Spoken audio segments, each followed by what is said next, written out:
भगवान श्री गणेश जी की सदाई जय। भगवान शिव की सदाई जय। माता पार्वती की सदाई जय। सुशीला, हाँ काकी सुना। श्री शिव महापुराण की कथा सुन। हाँ सुना काकी। और तुम भी सुनो, सभी तुम भी सुनो बहनों। जो मतलब ग्रंथ को नहीं पढ़ पाते, शिव पुराण को नहीं पढ़ पाती, कुछ सी भी तुम आई ना सुशीला, हाँ। जो पढ़ नहीं रही, हाँ, पढ़ नहीं तो रही। वे फोन के जरिए सुन सके। हाँ, सुन सके। और उन सभी बच्चों ने उनको ध्यान भी रख के अपने बुजुर्गों को जरूर सुनावे, अब उनकी इच्छा भी पूरी और भगवान शिव से उनका ध्यान जुड़े। हाँ। और भगवान शिव की कृपा दृष्टि हम सब परिवार पर बनी रहे। और इस तरह अपना फोन चला कर दे, घर हाँ। में कथा भी हो जा और काम भी करें जा, बुजुर्ग सुने जा, बुजुर्ग भी सुन ले, है ना। अच्छा सभी बहनों, बुजुर्ग माई भी सुनो, बाबा भी सुनो। इस बात को सुनकर इग्नोर मत करियो, रहम करियो अपने बुढ़े बुजुर्गों पे। श्री हाथ जोड़ ले, भगवान आते हैं और कथा सुन। जब कथा कहे ना तो हमने हाथ जोड़कर ना रहना चाहिए। श्री पुराण पुरुषोत्तमाय नमो, नमो श्री गणेशाय नमो, नमो, नमस्तुते भगवान, नमस्तुते नमस्तुते। श्री शिव महापुराण विद्वेश्वर संहिता प्रयाग में सूत जी से मुनियों का तुरंत पाप नाश करने वाले साधनों के विषय में प्रश्न, जो आदि और अंत में तथा मध्य में भी नित्य मंगलमय है, जिनकी समानता अथवा तुलना कहीं भी नहीं है, जो आत्मा के स्वरूप को प्रकाशित करने वाले देवता परमात्मा है, जिनके 5 मुख हैं, और जो खेल ही खेल में अनायास जगत की रचना पालन और संहार तथा अनुग्रह एवं तीरों भाव रूप 5 पर भल कर्म करते हैं, उन सर्वश्रेष्ठ अजर अमर ईश्वर अंबिकापति भगवान शंकर का मैं मन ही मन चिंतन करती हूँ, चिंतन करता हूँ, करती हूँ।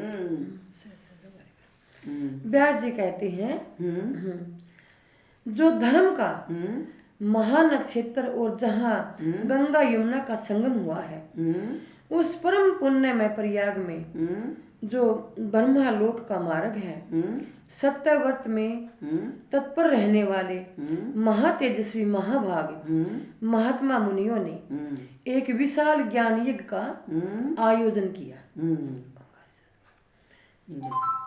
उस ज्ञान यज्ञ का समाचार सुनकर पौराणिक शिरोमणि व्यास शिष्य महामुनि सूत जी वहां मुनियों का दर्शन करने के लिए आई।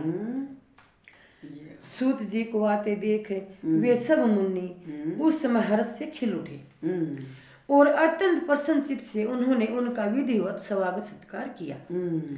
तत्पश्चात उन प्रसन्न महात्माओं ने उनकी विधिवत स्तुति करके विनय पूर्वक हाथ जोड़कर उनसे इस प्रकार कहा,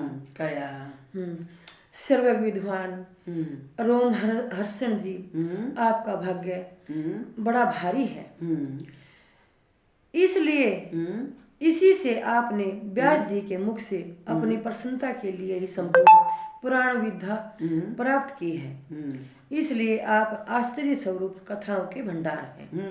ठीक उसी तरह जैसे रत्नाकर समुद्र बड़े बड़े सारभूत रत्नों का आगार है, तीनों लोकों में भूत वर्तमान और भविष्य तथा और भी जो कोई वस्तु है वह आपसे अज्ञात नहीं है। आप हमारे सौभाग्य से इस यज्ञ का दर्शन व्यास से हमारा कुछ कल्याण करने वाले हैं, क्योंकि आपका आगमन निरर्थक नहीं हो सकता। हमने पहले भी आपसे शुभाशुभ तत्वों का पूरा वर्णन सुना है, किंतु उससे तृप्ति नहीं होती, हमें उसे सुनने की बारंबार इच्छा होती है। इस तरह उन्होंने अपनी बात को रखा। उत्तम बुद्धि वाले सूत जी, इस समय हमें एक ही बात सुननी है, यदि आपका अनुग्रह हो तो गोपनीय होने पर भी आप उस विषय का वर्णन करें। घोर कलयुग आने पर मनुष्य पुण्य कर्म से दूर रहेंगे, दुराचार में फंस जाएंगे और सबके सब सत्य भाषण से मुंह फेर लेंगे, दूसरों की निंदा में तत्पर होंगे, पराये धन को हड़प लेने की इच्छा करेंगे, उनका मन पराई स्त्रियों में आसक्त होगा तथा वे दूसरे प्राणियों की हिंसा किया करेंगे, अपने शरीर को ही आत्मा समझेंगे।